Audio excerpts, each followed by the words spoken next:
Bonjour, en ce jour de printemps 2020, jour de confinement, il m'a paru tout à fait adapté de vous transmettre cette présentation sur la photographie de nature morte. Donc en anglais ça s'appelle Still Life Photography, ce qui vous permettra éventuellement de faire des recherches sur Internet, sur les sites anglo-saxons, pour enrichir un peu plus vos sources et votre réflexion. Mais rentrons tout de suite dans le vif du sujet.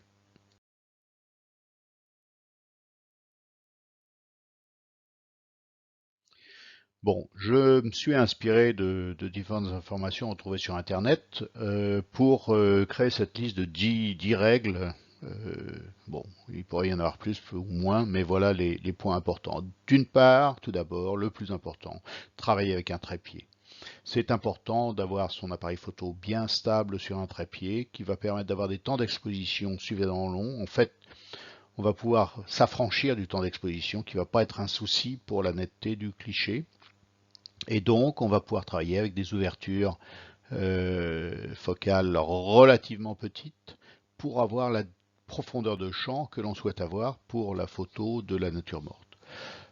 Par contre, une pratique qui est bien, c'est d'utiliser soit un déclencheur à distance, soit le retardateur de l'appareil photo qui évite le bouger du déclenchement et qui évite d'avoir des photos qui soient floues. Deuxième point très important, jouer avec la lumière. Euh, En général, il faut plusieurs sources de lumière. Une qui va venir de l'arrière, évidemment, mais une autre qui va venir de trois quarts, voire de la partie derrière la nature morte pour avoir un espèce de faux contre-jour qui va permettre de mettre en valeur le grain de l'objet que l'on souhaite. C'est particulièrement vrai sur des natures mortes de fruits, le grain d'une orange, des choses comme ça qui vont être révélées par cet éclairage. Si vous utilisez un flash, vous êtes en mode manuel et vous devrez faire des essais avec différents réglages, différentes intensités pour être sûr de ne pas brûler la photo, mais pour avoir quelque chose qui corresponde à ce que vous souhaitez. C'est bien d'avoir plusieurs flashs avec un flash esclave qui va être déclenché par le flash principal, mais c'est en général pas une technique très adaptée à la nature morte. La balance des blancs, je le mentionne parce qu'on est quelquefois en bord de fenêtre avec un éclairage artificiel, donc on peut avoir des petits problèmes, c'est à surveiller.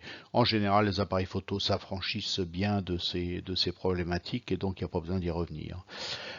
La distance de mise au point, je vous recommande fortement de la faire manuellement pour bien choisir l'endroit qui sera l'endroit de mise au point.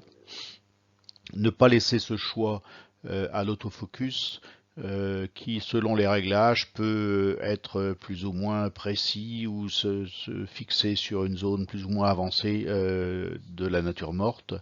Donc, mise au point manuellement et diaphragme manuel, on choisit à la fois l'ouverture et la mise au point pour vraiment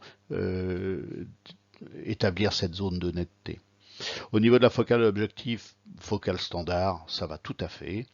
L'arrière-plan, il faut quelque chose qui soit assez neutre, assez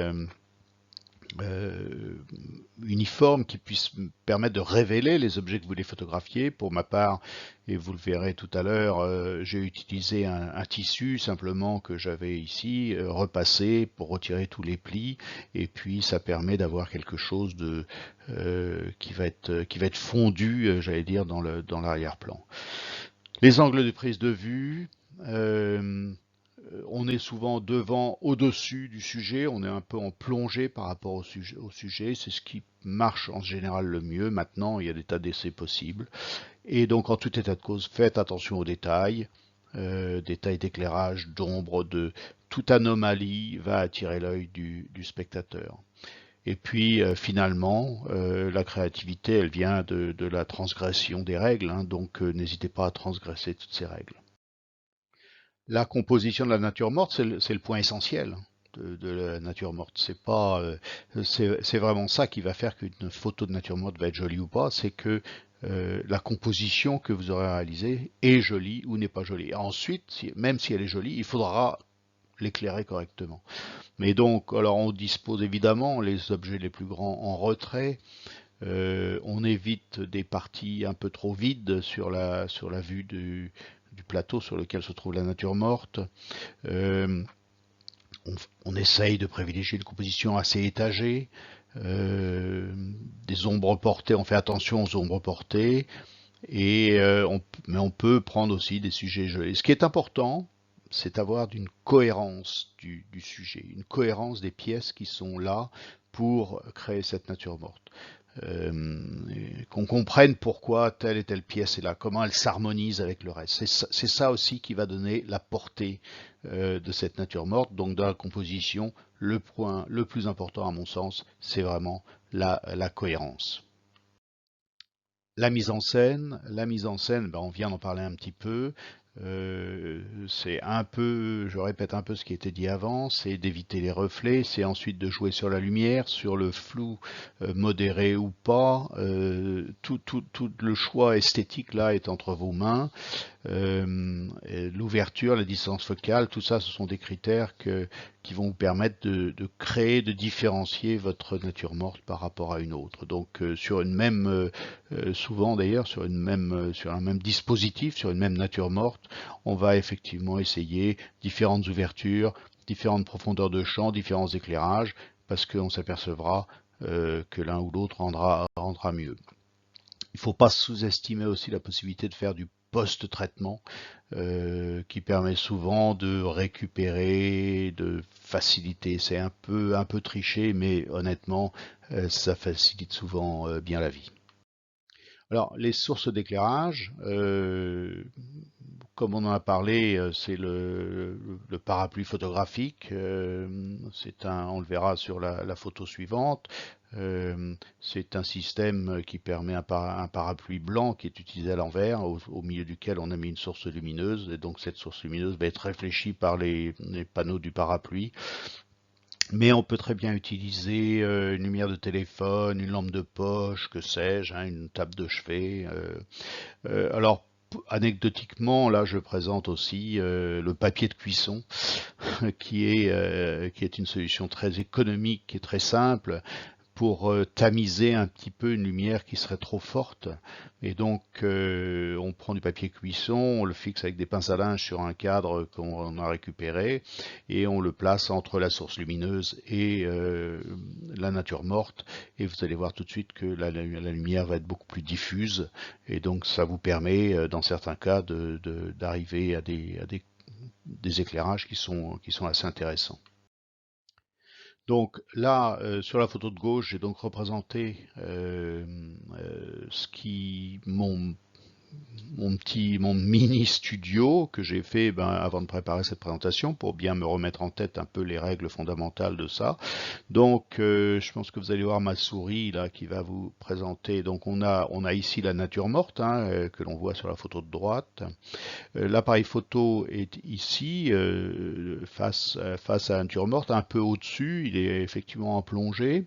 On a ici ce parapluie blanc avec la source lumineuse au milieu qui va permettre un éclairage diffus de toute la scène. On a, là c'est une lampe de garage, hein, de bricolage que j'ai ramené du garage et qui permet d'avoir un éclairage arrière, hein, de bien éclairer la partie arrière des sujets. Et puis devant, là j'ai même mis une petite une lampe de chevet avec une diode qui permet d'éclairer en l'occurrence l'étiquette de la bouteille de whisky. Donc vous voyez, chaque éclairage a son utilité. Le fond est un bout de tissu que j'avais à la maison, qui a besoin d'être repassé un peu plus, on voit là. Mais, et là, en l'occurrence, j'ai choisi un fond de bois. J'ai une table parce que je trouvais que ça allait bien avec le sujet que j'avais mis dessus, mais quelquefois sur d'autres photos, vous allez voir que j'utilise le tissu comme fond complet des objets dont je veux prendre la photo. Donc là, j'illustre un peu plus avec d'autres photos, d'autres types de nature morte, hein. C'est plus de la photo, j'allais dire de la photo documentaire que de la nature morte, mais enfin, ça illustre le propos quand même. Les techniques sont tout à fait identiques. Là, sur la photo de gauche, un appareil photo, un appareil photo, j'ai toujours mon tissu avec une courbe derrière pour éviter d'avoir des parties saillantes, pour éviter d'avoir des marques. Et donc vous voyez que ça rend relativement bien. Sur la photo de droite, là, j'ai mis l'appareil photo sur un livre qui a trait à la photographie, donc on associe deux éléments qui sont en cohérence. Et puis là, deux livres de Vian que j'étais en train de lire avec bon, le passage du temps symbolisé par ce réveil. Bon, la nature morte peut se faire en noir et blanc. Ça, c'est la photo qu'il y avait sur le premier transparent. En post-traitement, je l'ai modifié en noir et blanc et vous voyez que ça a aussi de l'intérêt. Même si celle-là, en l'occurrence, je crois que je la préfère en couleur, mais je trouve que ça rend pas mal quand même. Pour terminer, donc j'avais dit que je vous citerais un ou deux photographes. Donc là, le premier c'est Irving Penn, un Américain. Euh, et vous voyez que la nature morte qu'il fait là est extrêmement bien construit avec différents étages, hein, là une proportion dans les objets, un éclairage qui vient de la gauche, qui est assez focalisé, des objets qui ont tous une cohérence entre eux, hein, c'est tout autour de l'alimentation, du repas, voire du festin.